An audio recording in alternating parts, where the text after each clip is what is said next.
there. Hi there. It is day 15 of our 30-day Reinvent Your Career in 30-Day Challenge. And this is Diane Huth. Today, we're starting the whole series to ace the interview. This is really important. Nobody ever teaches us these skills. It's really critical that you understand the whole interview process. And we've got several days talking about interviews, and then we're going to talk about your elevator pitch, which is part of how you present yourself. But I wanted to discuss the fact that there are 10 different types of interviews. And a lot of times we don't realize that each type of interview has a different skill set, a different expectation. You need to prepare yourself differently for each one. And so I'm going to go through them real quick. When you go inside the course, you're going to have more detail.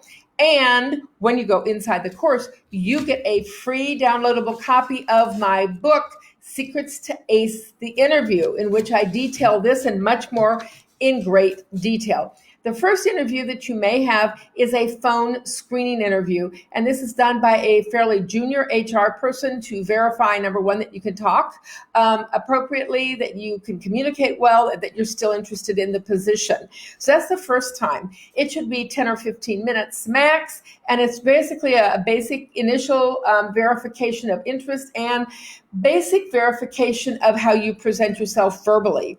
What's happening more and more is video interviews, because video technology is so easy. You need to master video interviews, which is our topic that we're going to go over tomorrow. I'm going to teach you how to master the video interview and how you can be prepared to present yourself well on video.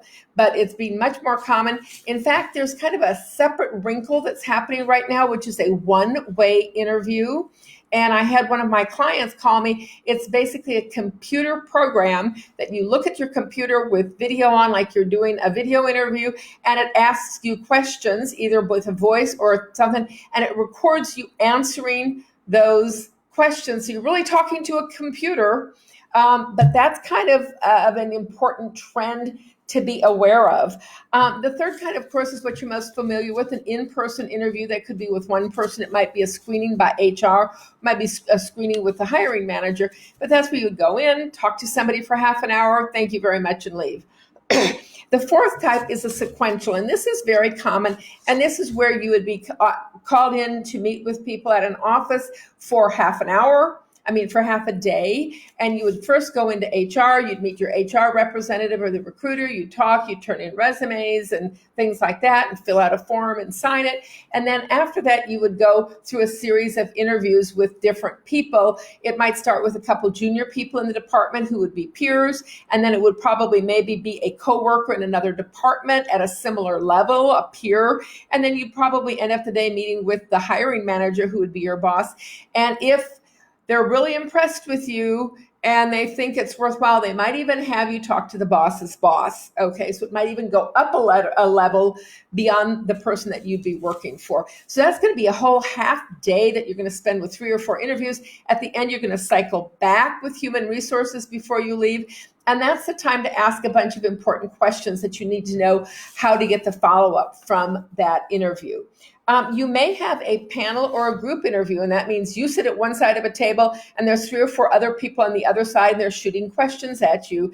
And so it's more stressful, and it is where you have to make sure you focus on each person who asks the question. You need to know their names. Hello, Mr. Jones. Yes, Mrs. Yeah. You have to talk to each of them, but make sure that you're touching base with all the different people in the interview process so that you don't leave anybody out. And sometimes the questioners can be kind of bossy, and one person kind of controls the interview, but you need to make sure you address all of them. You could be in a group interview, and I have never been in one of them. I have met some few people, and it's very unnerving. And this is kind of like a political debate where you might be sitting with 2 or 3 competitors, and there's a panel of multiple people there, and they're asking you questions, and you're leveraging the amount of time that you have to talk versus being bossy and taking everybody else's time, but yet showing that you've got initiative and that you know what you're doing and thinking on your feet and being able to react to people next to you. This is fairly unusual and would be in a high pressure job if you were interviewing for a press secretary, if you were interviewing for somebody who's going to be in public relations or the limelight where you might be thrown questions by lots of people. That might be the kind of an interview that you would have. Going up the ladder in importance and in terms of how you progress through the interview process. And it is a process. Very rarely will you be hired from one interview. You'll generally have 2, 3, 4, 5 interviews. It's a cycle that you're going to go through with more and more intensive interviews and more people and higher up in the organization. And this might be a formal lunch or dinner interview. And this would generally be kind of at the end of the cycle, and it would be a key senior manager or leader who would invite you out. And they're going to be, number one, they might be selling you on the company, but also they're going to be judging your social skills, how will you present yourself in public, how personable you are, how you interact with other people at different levels, how you treat the waiters, how you treat the staff, and then your personal skills in terms of how you eat, how you converse, your graciousness, those kind of things. That is similar, but the next level up is called a fly-back interview. And this is where a company likes you enough and they've gone through these interviews and they're going to invite you back to the corporate headquarters or a main office. They're going to send you a plane ticket. You're going to have to get there, get to the airport, show up at the right time of the interview, and then it's going to be an intense half day, generally, maybe 3/4 of a day, where someone from HR is going to pick you up in the lobby of a hotel, or they're going to say, take a taxi to this place and go into this door and ask for me at the human resources desk. You always start with human resources. They're going to do the checkoff. They're going to meet you at first. They're going to brief you on who it is you're going to be meeting with. They're going to give you an agenda of what time you'll be meeting with at each person. They should have each person's name and title. And then you're going to be kind of led from one person to the next person. Each interview should be about 25, 30 minutes. Then you'll go to the next person, and you might have that same ascendancy in terms of a couple peers and then a couple subordinates or people at the same level, a peer in a different division, your boss, maybe senior level. You might end up with lunch in the executive dining room as part of that same dinner interview type thing. So you see your social skills and how you interact with people in that kind of an environment.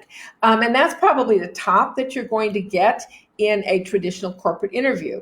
Is the flyback interview. There are other interviews you need to be aware of. One is a technical interview, and this is generally not from human resources because they're not going to know this, but this would be with your boss or another peer or somebody in the department grilling you and asking about your technical expertise. Have you done this kind of a program? Have you done this kind of a platform? Which software skills do you have, et cetera? Tell me about a project that you led using Python or something like that. So you're going to be talking technical skills, making sure that you do have the expertise that you claim you do.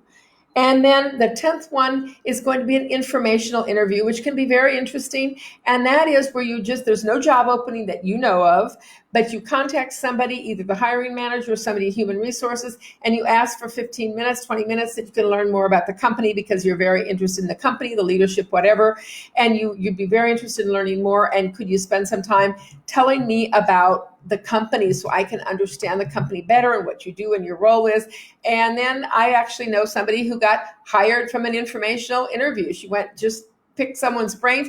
They were so impressed. They said, I don't have a job right now, but we're going to hire you. Hold on. Let me go work with the team and figure out, because you're just the person that we need on our team. We're just not sure where and what position. So these are the different types of interviews you may have, and you need to know what they are, and you need to study them and understand them so that you're not, kind of shocked or stunned or unaware of how to conduct yourself in these interviews. There also are different styles of interviews, which can be very friendly and warm, could be aggressive, could be somebody who's antagonistic. You could have a psychological test administered. I actually was given personality tests and then met with a psychologist once who was very aggressive and wanted to know, which of your parents do you deal with better, your mother or your father? Well, I'm closest to my mom. What's your problem with your father? Why don't you have a good relationship with your father? Very aggressive and hostile and very off-putting. So this can happen. It doesn't happen very often. I did not get that job. In fact, it's the only job that I know of that I've interviewed and not gotten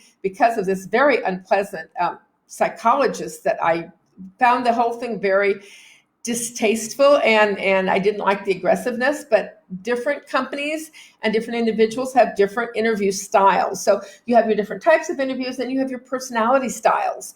So you need to be aware of that so that you are prepared to ace the interview. It's very important.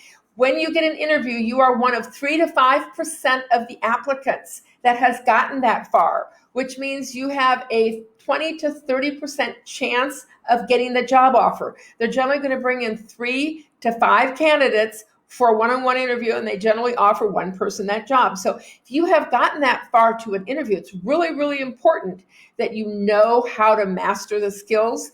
Tomorrow, we're going to talk about video interviewing, and then later on, we have more information on the key questions that you need to know, that horrible question, tell me about yourself, and how you answer it masterfully. So make sure you go over to my page, www.reinventyourcareerin30days.com. That's the challenge page. While you're here, if you would go down and like or subscribe to this, that would be great, because then we can be in touch.